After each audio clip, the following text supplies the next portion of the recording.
DMTV Info, votre chaîne d'information en temps réel. La politique, la santé, le sport, les faits de société, la musique, les rumeurs et bien plus encore. Vous découvrirez cela dans notre chaîne DMTV Info.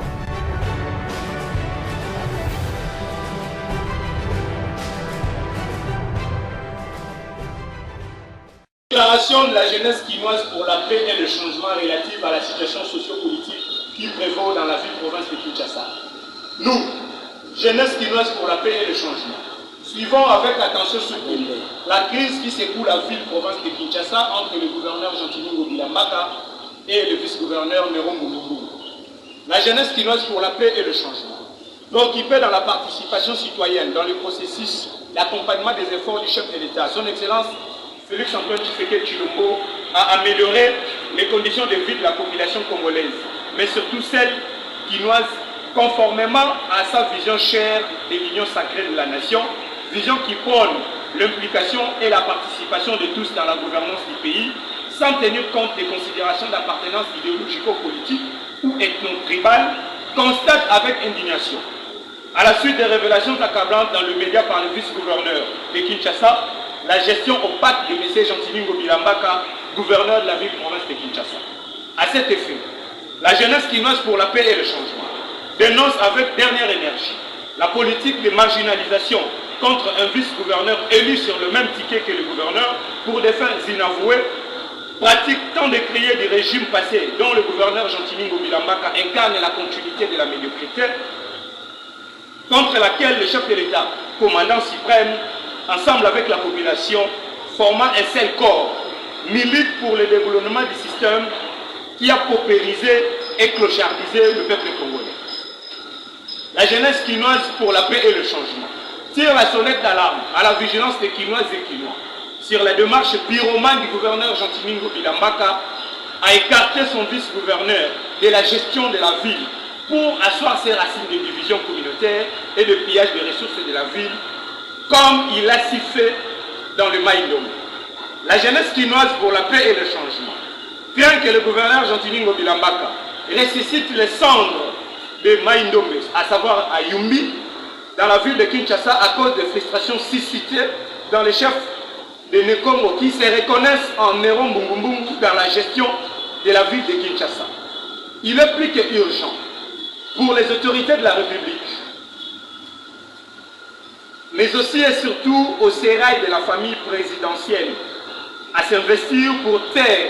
l'incompétence et l'orgueil à outrance, au bilan mitigé à la tête de la ville de Kinshasa, de celui qui clame haut et fort, à qui veut l'entendre, ami personnel du chef de l'État, quand on sait qu'il est trompé dans des dossiers sales de mégestion qui l'opposent et qui le salit auprès des Quinoises et Quinois, dont les répercussions politiques immédiates sont sans nul doute contre l'image du chef de l'État auprès des Quinois. En outre, la jeunesse quinoise pour la paix et le changement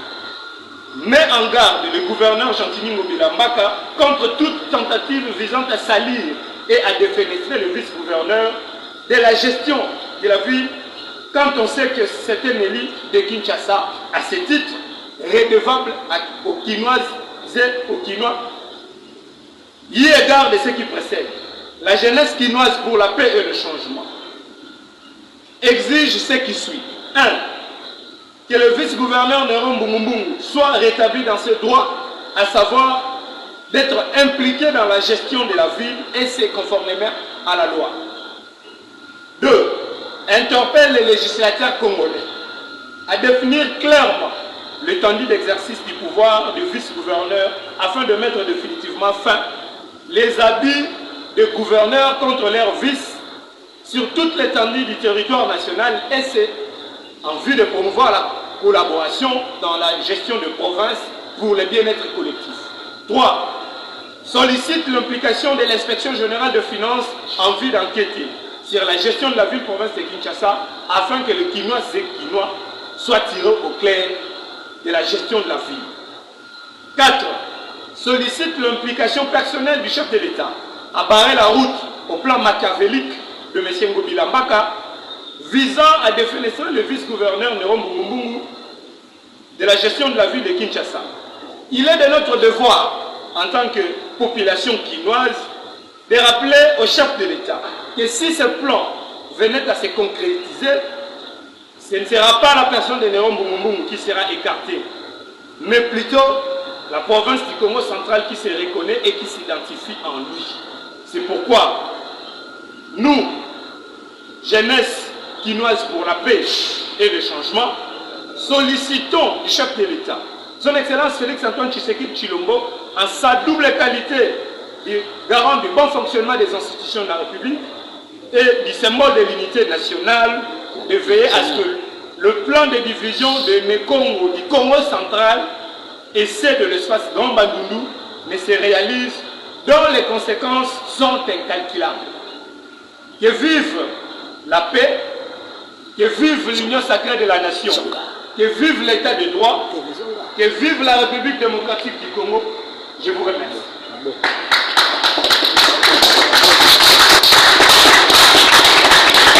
Balandi ya DMTV mbote nabino esengo eza toujours na ngambo na biso po toyebi ke boza ebele o boza kolanda chaîne YouTube nabino DMTV. DMTV proposaka nabino masolo ya actualité, to proposaka nabino pe ba analyse na ba réflexion sur ba sujet d'actualité, ba faits sociaux topé, ba réalité toza komona na mboka na biso République démocratique du Congo. Actualité za dominé entre autres par feuilleton oyo ezali kolekana na hôtel de ville ya Kinshasa, boyebi ke vice-gouverneur Néron Mbungu après la sortie médiatique naie et pas puis a rêvé ça qui gouverneur ya ville province ya Kinshasa par rapport ya mes gestions nenga zali ko gérer Kinshasa à Mabé et suite na sortie médiatique naie wana et lukeli makambu ba député provinciaux oyo baza déjà na maboko ya gouverneur Ngobila ba destitué qui est en tout cas vote salema qui samedi pe balongoli na à place jusque là depuis que vice-gouverneur Néron Mbungu a salaki ba sortie médiatique naie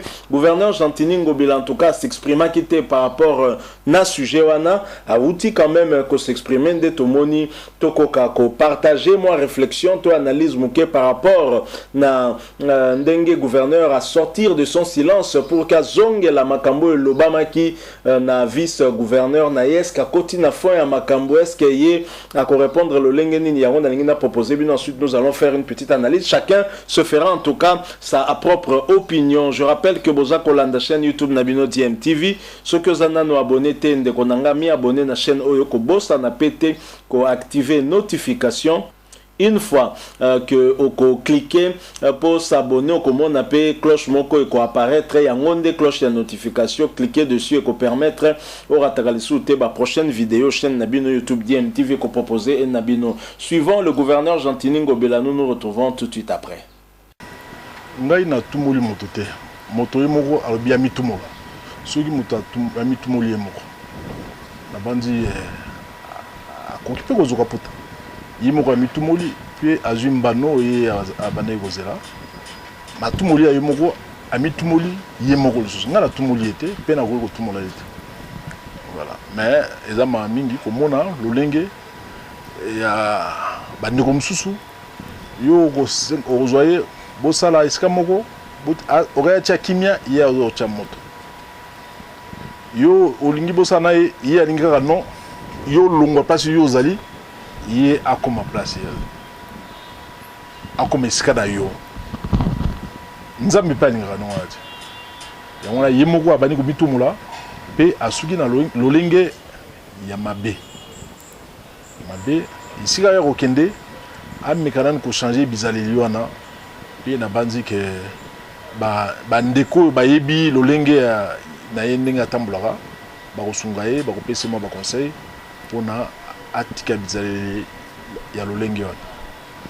bon ntango tombandaki mosala abandaki nini okotala bureau na ngai en temps ya contre temps c'est-à-dire nakozala na nani nakozala na réunion d'ailleurs so naza na réunion nakobengisa ye aye na baréunion mais bilobela na ye mingi maloba mabe kaka maloba mabe bacomplot ntango nyonso ngai nakotala ye nazopekisa ye président assemblée mpe azopesa baconseil mais alingi koyoka te ata opesi ye conseil soki ekoti awa ebimi awa eza lokola moto aza na miso te soki ye ata na baprojecteur liboso na ye akomona na ye te oyoka namonaki bizaleli na ye wana comportement na ye bandaka topesa ye baconseil tolobi na ntongo tolobi na midi tolobi na pokwa alingi koyoka te président assemblée apesi ye baconseil alingi pe koyoka te ba député mususu pe ba pesa ba conseil alingi koyoka te na est-ce que beaucoup qu'on dit un vice-gouverneur on appelle ça un exemple hein? Un vice-gouverneur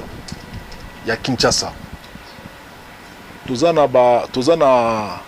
na président Kabund faut na repérer cet exemple là président Kabund azali vice-président ya assemblée tango ba violer ba infirmière na hôpital ya Kisenso président Kabund aza élu ya Mwamba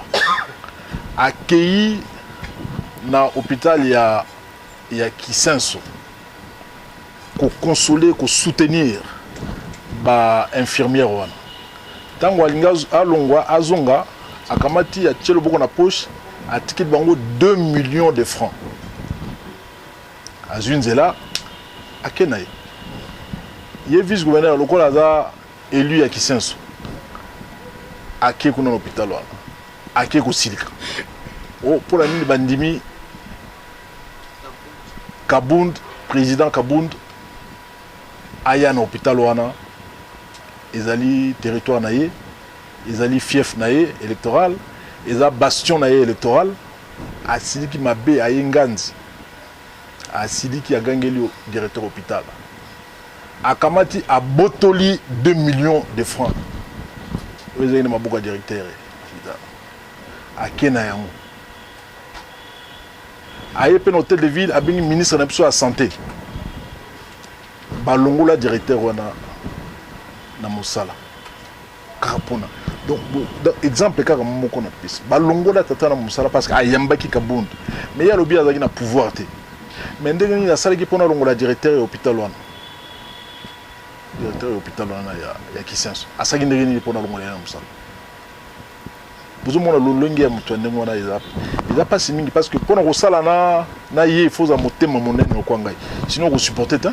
na moni makambo ebele pourquoi na lobaka te mais oya suka oyo ye moko amitumoli na vie nanga mobimba na tambola mikili Afrique ya Europe ya Amerika pe ya Asia na mona mutu amitumola te mbale boso na mona mutu amitumola ye moko avandi pe amitumoli pe azumba na yango donc biso to yebaki programme on a peut-être ba député te ezaki entre ye na ba député ba bengsaki ngai te tozaki na programme ya otambola banzela oyo tukolobana ya Kikwit pour visiter chantier Kikwit pour na bana Kinshasa bazala servi bana na lobi za desservir ba commune belé za desservir Limité za desservir Lemba za desservir Ngaba za desservir Kalamu za desservir Makala ti na Selembao donc c'est plus important makambo eleki na assemblée toyoki encore sima alors que programme mona ezaki programme moko ezaki ya biso bana kala ya ko kene na Kikwit ko kena Ngaba ko signer jumelage ya commune ya Ngaba na ville ya Évreux na France bango ba ko salisa biso na misalo etali assainissement na salubrité ya commune ya Ngaba ya commune ya Muke même mikolo ya ozala commune moko pilote pour la misala ya assainissement. Voilà, Boti Kolandawana, gouverneur Jantini Ngobela. Bien sûr, chacun va se faire son opinion. Mais pour Nangai, gouverneur Oyonalandi, Nayoki quand même, moi, passi, pe Mawa, par rapport na Makambo yé à lobby que vice-gouverneur Naye a Mitumboli, Yemoko, donc Jantini Ngobela, Zali, Likolo, vraiment, yé à lobby que vice-gouverneur a Mitumboli, pe, c'est important, c'est qu'à lobby Kazumba Nonaye, Nandenge a Mitumboli. C'est-à-dire que l'Assemblée provinciale, les aliwana pona ko démettre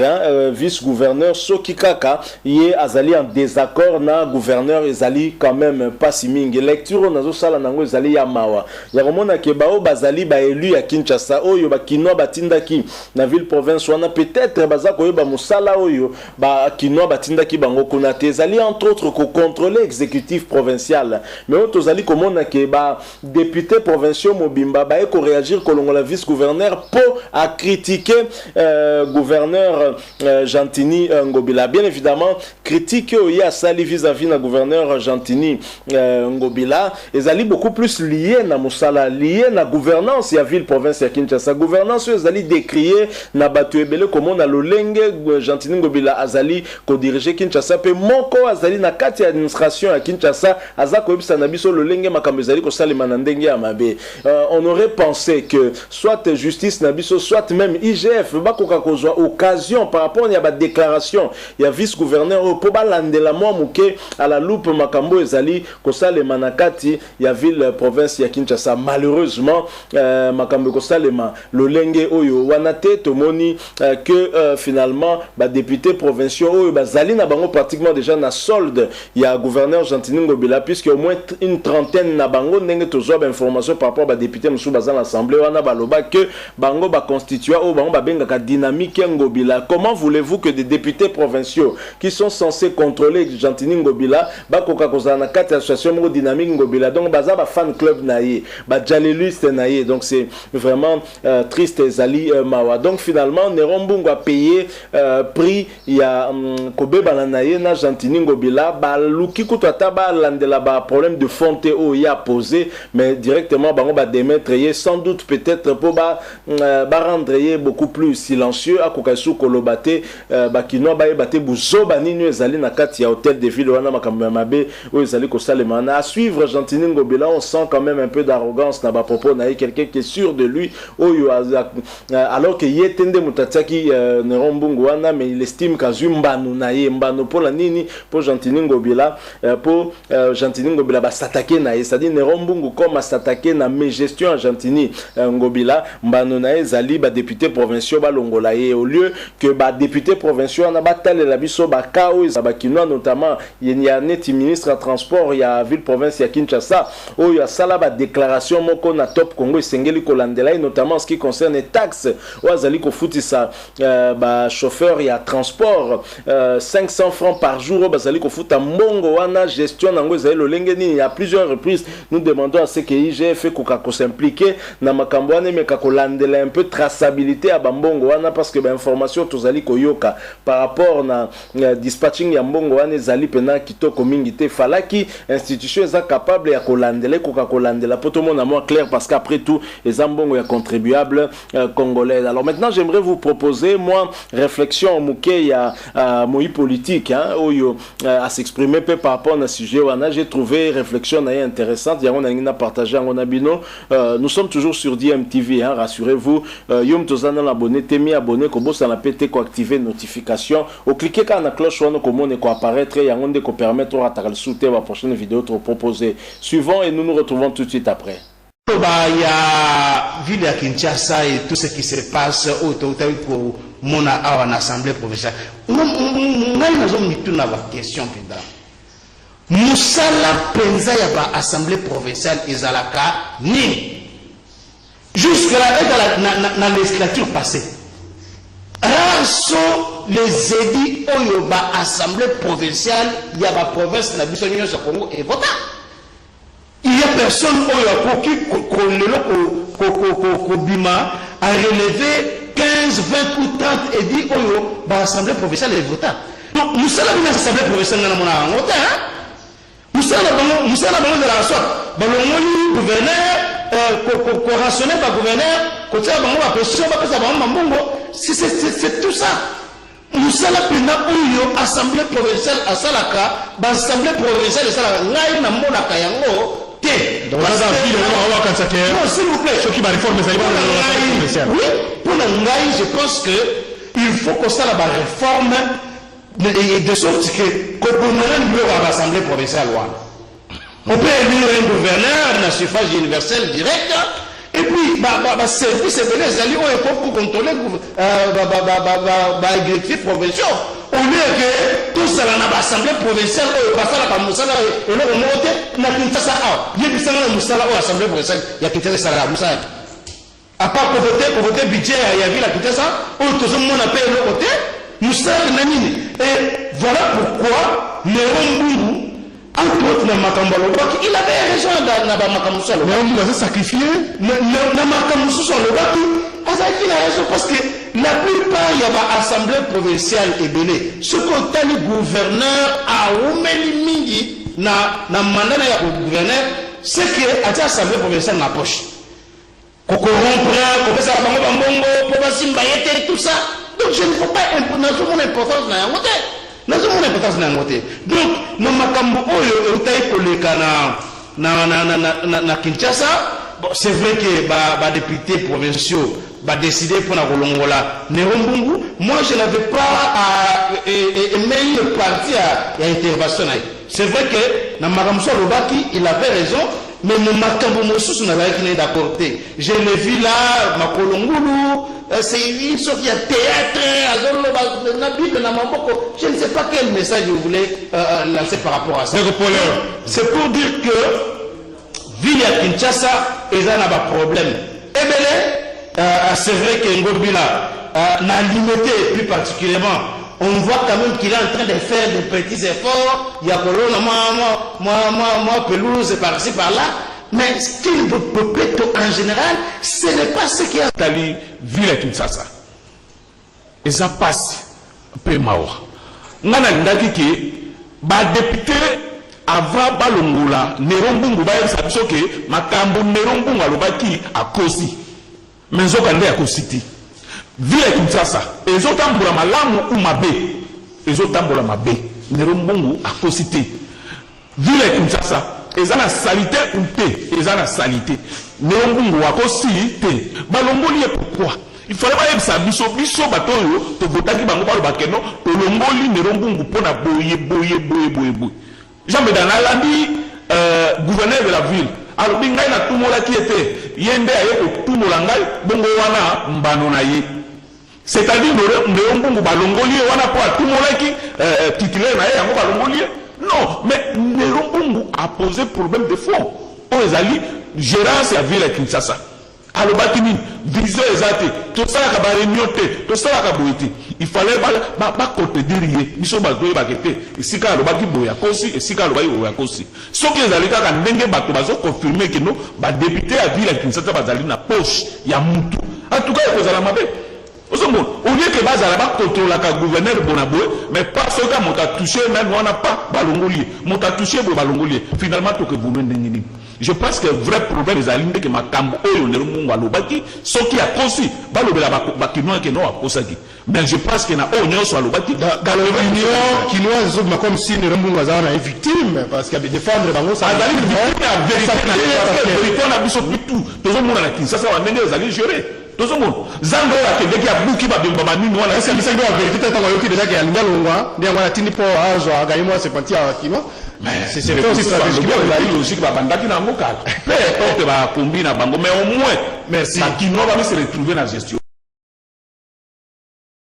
Voilà, Boti Kolanda analyse Mibale Wana, j'ose croire que Pessibino quand même peu matière à réflexion par rapport à un sujet au Tozo Kabola Nabino Etali destitution il y a Nerombungu pe réaction finalement il y a gouverneur Gentini Ngobila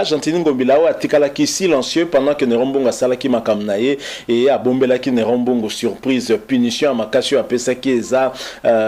déchoiré ba destitué na ebonga na vice gouverneur à ville province ya Kinshasa et Gentini Ngobila ça tout à tolo nango. Alors allons-nous développer Kinshasa na attitude et assemblée provinciale ya boye ils allaient incapables ya contrôler réellement gouverneur ya ville province à Kinshasa qui s'érige en un très grand dictateur ou été assemblée provinciale na poche naie donc azali a commis incontrôlable donc yé ba ko sala ba contrôle sur ba action na été et bien sûr hein mutuloko la yende toyoka kazali proche, il y a chef de l'État Félix Antoine Tshisekedi. Tout avons quand même contraste hein, entre idéologie à IDPS, le peuple d'abord, hein, façon et gouvernance et Gentini Ngobila Zali Kopé ça passe. Alors députés provinciaux Oyo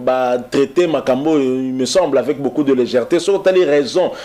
destituer les Nerombungu za raison moko Zali valable était pour l'encourager destituer Mutu Lolenge Wana sans examiner le fond ya Malobo ya Lobaki bango va se limiter na forme, se sentant peut-être attaqué, alors que pour la bango le but principal est là qui satisfaire hein, na gouverneur ya ville province ya Kinshasa certainement, qui se satisfait d'ailleurs au travers image auto proposé bino bolandi yango boyo ki bino moko ndenge ye moko za ko se bomber le torse que soki mutami tumoli ye moko ko zombano na ye alobi yango donc mbano ya Nerombungu oyo azu yango po mitumoli te o azu yango parce que ba député provinciaux balinga ki kolongola ye pour se montrer très critique vis-à-vis la gouvernance ya Jantini Ngobila. Mais maintenant, est-ce que Nerombungu est exempt de tout reproche? Certainement pas, mais ce qu'il a eu à nous dire, à nous révéler, je pense qu'il fallait qu'il quand même conduire na bakinois, peut conduire en tout cas na institution bazali na prérogative ya kolandela makambo etali gestion ya ba province ba koka kosala quelque chose peut kolandela yango parce que ezali kosala mezali normal te. Donc ba makambo belé Nerombungu a soulevé, mais na assemblée provinciale et pas iwapi justement bangonde ba koka ki kolandela makambo la nyo surtout ba lobeli yango te pour la bango etali bango te falaki kaka balongola. C'est quand même triste. Ils ne se sont même pas posé soki ba makambo Nerombungu alega ki ezali vrai toté bango ba se poser même pas question wana bango souci na bango ezali kaka balongola et probablement parce que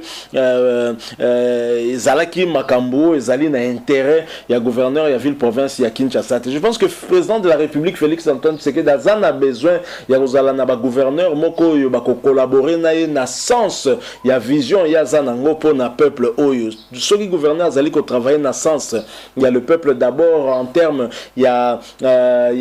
développement, il y a province naye na kobongisa o etali social kobongisa makambo etali ba infrastructure et kozala bien ko permettre na mboka global mais ko se développer. Mais un gouverneur au depuis azali wana azali ko tromper bakinois kaka na ba slogan o azako mema, mais dans la réalité il ne se passe absolument rien. Il y a un problème criant de mégestion. Il suffit de circuler dans la ville de Kinshasa pour s'en rendre compte. Donc je crois que à un certain moment il faut essayer d'abisoto ba kozala sérieux. Kinshasa zali ko kufa ba taxe zali kozala multiplier, l'argent est mal géré mbonga ok na ba mabenga ya batu et ce n'est pas normal. Na pesa exemple notamment à taxe et à transport na ministère à transport il y a un ancien MLC Amos Mbokoso oyo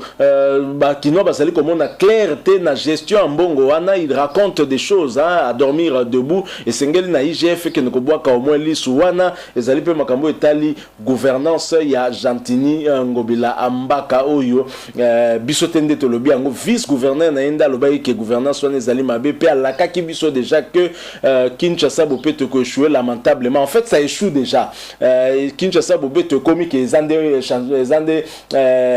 mentalité. Non, soyons sérieux quand même. C'était un programme où il fallait que yo bengisa chef de l'État pour le changement de mentalité. Il faut être sérieux. Hein? C'était un programme où bakinois bazalaki cause la matérialisation nango, mais bopé te zalaka sur le plan il y a insalubrité te topé na santé, bopé topé na social, bopé to na éducation, bopé to na nyonso. Mais na secteur nini Jantini Ngobila ko koloba ki asali musala pe ako présenter bilan moko positif. Nous pensons que bilan naye ezali nango kaka lokola bilan tango azalaki na province ya Mai Nombe ezali catastrophique, ezali penza malamute s'il ne rectifie pas les tirs et ozala penza kitoko mingite. Je pense que na 2023 na Kinshasa sengeli botala nani bo pesa voix na bino parce qu'un député aza représentant na yo musala yo zo pesa ye ezali non seulement pesa yo ba loi pour la vie na yo za la meilleure, mais surtout ko contrôler exécutif pour ceux basali misala bo longo banité ba sanctionner bango. Mais autres za comme dans la ville province ya Kinshasa ça tout simplement malheureux pemawa. Donc voilà likanisi tonga to kabola na bino to komina suka soki bozali na point de vue ya ko partager na biso bo hésiter te ko tikela biso commentaire.